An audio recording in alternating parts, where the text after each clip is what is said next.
Anggota Polsek Bribtu MK kini ditetapkan tersangka penembakan anggota Karang Taruna Aldi Aprianto. Aldi sebelumnya tewas tertembak karena senjata laras panjang di acara hiburan kampung. Saat itu Aldi sebagai panitia, saat acara hampir selesai, pertunjukan orkes dangdut itu kemudian diwarnai kericuhan antar penonton. Tersangka Bribtu MK lantas naik ke atas panggung dengan tujuan untuk menengahi atau melerai keributan.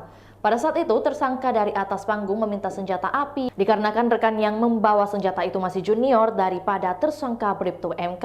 Rekan sesama anggota kepolisian pada saat itu menjelaskan bahwasanya posisi senjata dalam keadaan terisi amunisi.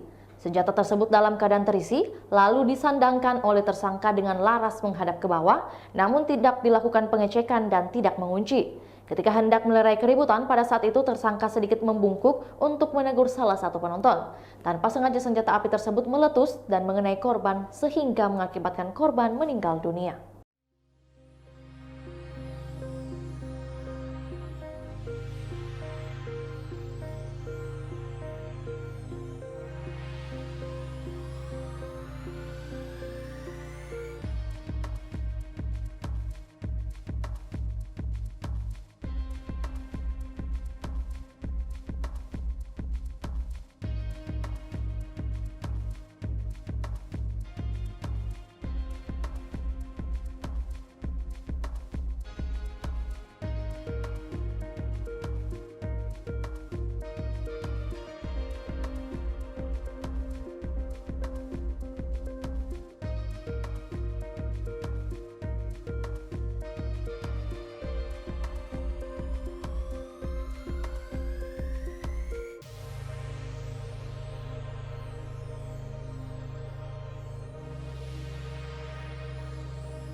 Itulah tadi berita hot news kita pada hari ini. Saksikan berita hot news lainnya hanya di kanal YouTube dan Facebook Tribun Timur.